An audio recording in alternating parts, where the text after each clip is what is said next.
ഇന്ന് നമ്മൾ കാണാൻ പോകുന്നത് ഒരു രാജാവിന്റെ കഥയാണ്. ദാനം ചെയ്ത് ചെയ്ത് മഹാനായി മാറിയ ഒരു രാജാവിന്റെ കഥ. ഇതാണ് നമ്മുടെ കഥയിലെ നായകൻ ലിംഗ. സ്ഥിരം എല്ലാ പടത്തിലും കാണുന്ന പോലെ ഒരു ഉപദേശ സോങ് ഇയാൾക്കും ഉണ്ട് കേട്ടോ. നീ ഇങ്ങനെ ജീവിക്കണം, നല്ലത് ചെയ്യണം, നാലാൾക്കാരെ സ്നേഹിക്കണം എന്നൊക്കെയാണ് ഈ പാട്ടിൽ ഇയാൾ പറയണത്. പാട്ട് തീർന്നപ്പോണ്ടോ ഈ ലിംഗ ഒരു കള്ളനാണെന്ന്. വന്ന് കള്ളന്മാരൊക്കെയാണ് നമ്മൾ ഉപദേശിക്കണത്. ഉപദേശവും രണ്ടും കൂടി ഒരുമിച്ച് വേണ്ട. ഇവരൊക്കെയാണ് ഇയാളുടെ കൂടെയുള്ള മറ്റു കള്ളന്മാര്. എല്ലാവരുടെയും വിലക്കയറ്റമാണ്, അതുകൊണ്ട് ചില്ലറ മോഷണങ്ങൾ കൊണ്ടൊന്നും ജീവിക്കാൻ പറ്റില്ല എന്ന് മനസ്സിലാക്കിയ ലിംഗ ഒരു വലിയ റോബറി തന്നെ പ്ലാൻ ചെയ്യുകയാണ്. ഏതോ ഒരു ജ്വല്ലറി ഒരു എക്സിബിഷൻ നടത്തുന്നുണ്ട്. അവിടെയുള്ള മരതകക്കല്ല് അടിച്ചു മാറ്റി കൊണ്ടുവന്ന 1 കോടി രൂപ കൊടുക്കാന്ന് ലിംഗയോട് ഒരു സേട്ട് പറയും. ടൈറ്റ് സെക്യൂരിറ്റി ഉള്ള ആ എക്സിബിഷൻ ഹാളിൽ നിന്ന് ലിംഗ എങ്ങനെ ഈ നെക്ലേസ് അടിച്ചു മാറ്റും? അതെ, ഇത് ലിംഗാണ്, അല്ല ലിംഗയാണ്. ലിംഗയ്ക്ക് ഐഡിയ വരണമെങ്കിൽ ഇതുപോലെ ചെയ്യണം. ഇങ്ങനെ ചെയ്താലേ ഇയാളുടെ ബുദ്ധിയൊക്കെ പ്രവർത്തിക്കൂ അത്ര. അങ്ങനെ മുടി ചൊറിഞ്ഞപ്പോ ഐഡിയ കിട്ടിയ നമ്മുടെ ലിംഗ അയാളുടെ കൂട്ടുകാരുടെ ഒപ്പം ചേർന്ന് നെക്ലസ് അടിച്ചു മാറ്റാൻ വേണ്ടി പോവുകയാണ്. ഈ മൈക്കും പിടിച്ചു നിൽക്കുന്ന ഇവരാണ് ലക്ഷ്മി, നമ്മുടെ കഥയിലെ നായിക. ലക്ഷ്മിയുടെ ഗ്രാമത്തില് കുറെ കാലമായിട്ട് മൂടിക്കിടക്കുന്ന ഒരു അമ്പലമുണ്ട്. ആ അമ്പലം തുറക്കാൻ വേണ്ടി ലക്ഷ്മിക്ക് ലിംഗയെ അവിടേക്ക് കൊണ്ടുപോയേ പറ്റൂ. കാരണം ആ ഗ്രാമത്തിലുള്ളവർക്കൊന്നും കയ്യില്ല. അവര് വിചാരിച്ചാലൊന്നും ആ അമ്പലം തുറക്കാൻ പറ്റില്ല അത്രേ. ലക്ഷ്മിയുടെ ഗ്രാമത്തിൽ ആ അമ്പലം ഉണ്ടാക്കിയത് ഈ ലിംഗയുടെ അപ്പൂപ്പനാണ്. അതുകൊണ്ട് ആ അമ്പലം ലിംഗ വന്ന് തുറക്കണം എന്നാണ് നാട്ടുകാരൊക്കെ പറയുന്നത്. ഈ ലിംഗയുടെ അപ്പൂപ്പൻ ലിംഗേശ്വരൻ പണ്ടത്തെ വലിയ രാജാവായിരുന്നു കേട്ടോ. അങ്ങനെ ഇത്രയും ടൈറ്റ് സെക്യൂരിറ്റി ഉള്ള ഈ സ്ഥലത്ത് നിന്ന് ലിംഗ മറ്റേ നെക്ലസ് അടിച്ചു മാറ്റുകയാണ്. ക്യാമറകൾ മറയ്ക്കാൻ വേണ്ടി ബലൂൺ, റെക്കോർഡിംഗ് വർക്ക് ആകുന്നുണ്ട് എന്ന് മറ്റുള്ളവരെ കാണിക്കാൻ വേണ്ടി ആ കമ്പ്യൂട്ടർ സ്ക്രീനിൽ ഒരു പൊട്ടൊട്ടിച്ചു വെച്ചാൽ മതി.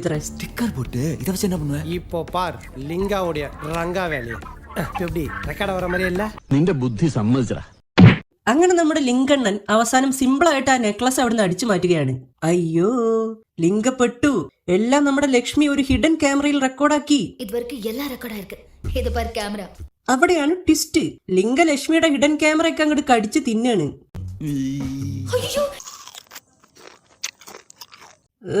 എന്തൊക്കെ ആള് കാണിക്കണത്.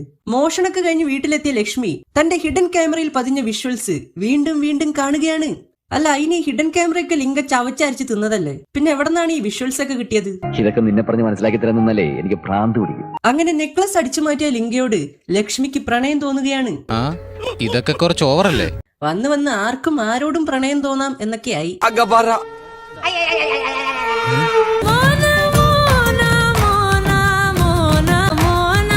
മോനോ? ആരുടെ മോൻ? അങ്ങനെ അവസാനം മരതക നെക്ലസ് മോഷ്ടിച്ച് ലിംഗയെ പിടിക്കാൻ പോലീസ് ഇറങ്ങും. അതോടെ ബുദ്ധിമാനായ ലിംഗയ്ക്ക് നാട്ടിൽ നിൽക്കാൻ പറ്റാത്ത അവസ്ഥയാവും. എന്ത് ചെയ്യണമെന്ന് അറിയാത്ത ലിംഗ എപ്പോഴത്തെയും പോലെ തന്റെ മുടി പിടിച്ചു വലിക്കും. അപ്പൊ അയാൾക്കൊരു ഐഡിയ കിട്ടും. തൽക്കാലം ലക്ഷ്മിയുടെ ഗ്രാമത്തിലേക്ക് പോയി അവിടെ താമസിക്കുക. അതാണ് ലിംഗയ്ക്ക് കിട്ടിയ ഐഡിയ. ലക്ഷ്മിയുടെ ഗ്രാമത്തിലെത്തിയ ലിംഗ സമയം പാഴാക്കാതെ അയാളുടെ അപ്പൂപ്പൻ ലിംഗേശ്വരൻ കെട്ടിയ അമ്പലത്തിന്റെ ഉള്ളിൽ കയറി അവിടത്തെ മരതക വിഗ്രഹം അടിച്ചു മാറ്റാൻ തീരുമാനിക്കുകയാണ്. ഇത് എല്ലായിടത്തും മരതകാണല്ലോ. ഇതിന്റെ ഇടയിൽ അമ്പലത്തിൽ എന്തോ വെളിച്ചം കണ്ടു എന്ന് പറഞ്ഞ് ഗ്രാമവാസികൾ എല്ലാവരും കൂടി ആ അമ്പലം മൊത്തം വളയുകയാണ്. അമ്പലത്തിന്റെ ഉള്ളിൽ എന്താണ് നടക്കുന്നത് എന്ന് അറിയാൻ വേണ്ടി ജനങ്ങൾ എല്ലാവരും ചേർന്ന് ആ അമ്പലം തുറക്കുകയാണ്. അപ്പണ്ടോ നമ്മുടെ ലിംഗയും കള്ളന്മാരും കൂടി അകത്ത് പൂജ നടത്തുന്നു. ഇത് 70 വർഷം മൂടി വെച്ച കോയിൽ മാറില്ലേ, 700 വർഷം മൂടി വെച്ച മാറുക. ഇതെങ്ങനെയാണ് ഇവർ ഇത്ര പെട്ടെന്ന് ആ കാട് പിടിച്ച് കിടന്ന സ്ഥലമൊക്കെ വെട്ടിത്തളിച്ച് അമ്പലമൊക്കെ വൃത്തിയാക്കി വിളക്ക് വെച്ചതെന്ന് എനിക്കറിയില്ല. நீங்க சொல்ற மாதிரியா இருந்தாலும் கோயிலை திறக்கணும்னு செவரி ஏரியா குதிக்கணும். ஊரே சேர்ந்து மூடின கோயிலை ஊரே சேர்ந்து திறக்கணும்னு தான் இப்படி பண்ணிருக்காரு. ആരാടോ ഇങ്ങോട്ട് കെട്ടിയെടുത്തത്? ഇനി ഒരു ഫ്ലാഷ് ബാക്ക് ആണ്. ഈ അമ്പലം ഉണ്ടാക്കിയ നമ്മുടെ ലിംഗയുടെ അപ്പൂപ്പൻ ലിംഗേശ്വരന്റെ ഫ്ലാഷ് ബാക്ക്. ട്രെയിൻ കൊള്ളയടിക്കുമെന്ന ആൾക്കാരെ ഇടിച്ചിട്ടുകൊണ്ടാണ് അപ്പൂപ്പൻ ലിംഗേശ്വരൻ ഈ കഥയിലേക്ക് വരുന്നത്.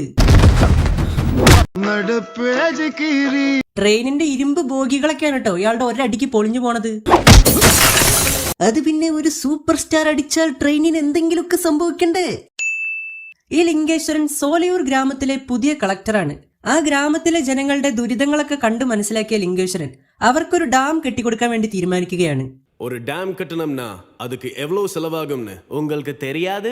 நீ வெறும் ICS படிச்ச கலெக்டர் மட்டுமில்ல, கேம்பிரிட்ஜ்ல സിവിൽ എഞ്ചിനീയറിംഗ് പഠിച്ച ഒരു എഫിഷ്യന്റ് എഞ്ചിനീയർ ടു. ഓ, ആദ്യം കലക്ടർ, പിന്നെ എഞ്ചിനീയർ, ഇനി കുറച്ച് കഴിഞ്ഞാൽ ഇയാൾ ഡോക്ടർ ആവോ? Yes sir. ഡാം കെട്ടാനുള്ള ലിങ്കയുടെ പ്ലാൻ ബ്രിട്ടീഷുകാരെല്ലാവരും റിജക്ട് ചെയ്യും. അത് നമ്മുടെ ലിങ്കേശ്വരന് ഇഷ്ടാവില്ല. അയാൾ കലക്ടർ ജോലി രാജിവെക്കും. By resigning your collector's job, you've already failed. அந்த டேமை கட்டுறதுக்கு பர்மிஷன் எங்க வாங்கணும் எப்படி வாங்கணும்னு எனக்கு தெரியும். പിന്നെ നമ്മൾ കാണുന്നത് ഒരു വലിയ ബർത്ത്ഡേ പാർട്ടിയാണ്. അതിൽ പങ്കെടുക്കാൻ ബ്രിട്ടീഷ് ഓഫീസേഴ്സ് മൊത്തം വന്നിട്ടുണ്ട്. നോക്കുമണ്ടോ, ആ പാർട്ടി കൊടുക്കുന്നത് നമ്മുടെ ലിംഗേശ്വരനാണെന്ന്. അയാൾ അവിടുത്തെ വലിയൊരു രാജാവാണ്. പക്ഷെ അത് അവിടെയുള്ള നാട്ടുകാർക്കോ അവിടെയുള്ള ബ്രിട്ടീഷുകാർക്കോ ആർക്കും അറിയില്ല. അവര് മധുര കളക്ടർ തന്നെ. ஆனா எப்பவுமே ராஜா. അപ്പൊ ഈ പൊട്ടൻ ആരുടെ ബർത്ത്ഡേ പാർട്ടി ആണെന്ന് പോലും അറിയാതെയാണോ ഇങ്ങോട്ട് കെട്ടിയെടുത്തത്? പിന്നെ ഡാം കിട്ടുന്നതിനെ കുറിച്ചുള്ള ചർച്ചയാണ്. പക്ഷെ അതൊന്നും നമുക്ക് കേൾക്കാൻ പറ്റില്ല. ഇതെന്താ ഇവര് പറയണത്? ഒന്നില്ലെങ്കിൽ തമിഴില് പറയും, അല്ലെങ്കിൽ ഇംഗ്ലീഷില് പറയും. ഈ രണ്ടും കൂടി ചേർന്നുള്ള തംഗ്ലീഷ് എനിക്ക് അറിയില്ല. അങ്ങനെ ഡാം കെട്ടാൻ പെർമിഷൻ വാങ്ങിയ രാജ ലിംഗേശ്വരൻ തന്റെ സ്വന്തം ചെലവിൽ ഡാം കെട്ടുകയാണ്. പൂർവികര് കുറെ ഉണ്ടാക്കിയിട്ടുണ്ടല്ലോ, അതുകൊണ്ട് അയാൾക്ക് ആവാലോ. ஆமா அவ்வளவு பணத்துக்கு நீங்க எங்க போவீங்க? கொடையூர் மகாராஜா பரமேஸ்வரனுடைய ஒரே வாரிசு தான். ഡാം കെട്ടുമെന്ന് രാജാവ്, ഡാമും കെട്ടില്ല ഒരു തേങ്ങയും കെട്ടില്ല എന്ന് സായിപ്പ്. അതിന്റെ ഇടയിൽ ഇതേ ഇവരുടെ ക്യൂട്ട്നെസ്സും. ഇവരുടെ പേരാണ് ഭാരതി. ഇംഗ്ലീഷ് പറഞ്ഞ് വെറുപ്പിക്കലാണ് ഈ പടത്തിൽ ഇവരുടെ പണി. வெளியூருக்கு அனுப்பி படிக்க வச்சாரு எங்க அப்பா. தேங்க்ஸ். நோ மனுஷன். വിളിച്ചോണ്ട് പോടാ. ഡാമിന്റെ പണി അങ്ങനെ രാജാവ് ആരംഭിക്കുകയാണ്. இன்னைக்கு அந்த இடத்துக்கு என்ன விலை இருக்கோ அதுக்கு 2 மடங்கு பணம் நான் கொடுக்கறேன். പോയടാ, എന്റെ എല്ലാ പണവും പോയടാ. ആ പരമദ്രോഹി എല്ലാം പൊട്ടിച്ചോണ്ട് പോയടാ. ഇങ്ങനെയുള്ളത് മൊത്തം നാട്ടുകാർക്ക് വാരി കൊടുത്തു കഴിഞ്ഞാൽ അവസാനം யாருக்கும் ஒண்ணும் நடக்காம இந்த டேம் வேலை நல்லபடியா முடிஞ்சா இந்த ஊருக்கு நான் ஒரு கோயில் கட்டி கொடுக்கறேன். അത് ശരി. ഇനി ഇതിന്റെ പുറമെ ഒരു കോവിലും കൂടി കെട്ടിക്കൊടുക്കണ്ടോ? അല്ല, ഇയാൾ ഇങ്ങനെ വാരിക്കോരി ദാനം ചെയ്ത അപ്പൊ ഇയാളുടെ പേരക്കുട്ടി ലിംഗയ്ക്ക് എന്താ കിട്ടുക? லிங்கத்துல ரெண்டு உண்டா?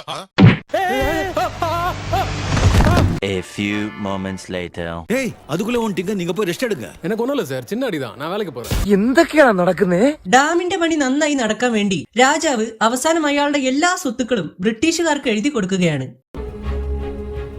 അപ്പോഴാണ് ജനങ്ങൾ അവരുടെ തനി സ്വഭാവം പുറത്തു കാണിക്കുന്നത്. எங்க விவசாய நிலமெல்லாம் போச்சு. இப்ப நாங்க என்ன பண்றது? இதுக்கு என்ன பண்ணணும்னு எனக்கு தெரியும். அவனை இப்போ അന്റെ സേവനങ്ങൾക്ക് പെരുത്ത് നന്ദി നായിന്റെ മോൻ.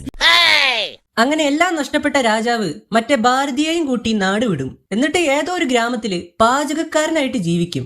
நல்லா இருந்தனா நாசமாயிட்டேன்னு ஒரு கவர் ஸ்டோரி போட போறோம்.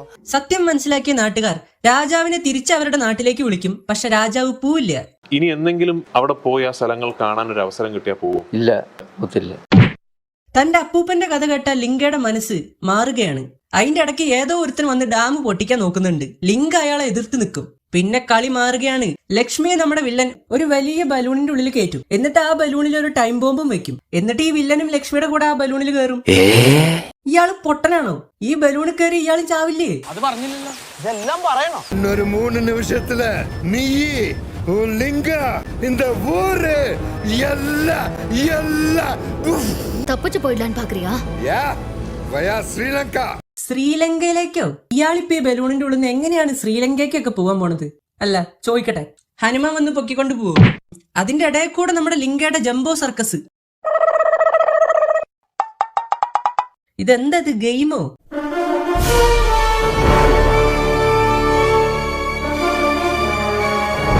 എന്റെ ബലൂൺ ഇപ്പൊ പൊട്ടാൻ പോവാ.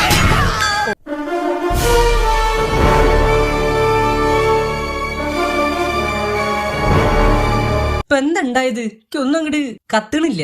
ഞാൻ ഇതുപോലത്തെ കുറെ ചവറ് പടങ്ങൾ ഇങ്ങനെ കണ്ടു കൂട്ടുന്നുണ്ട്. ഇനി ഇതൊക്കെ എന്റെ തലേന്ന് കളയാനാണ് പാട്.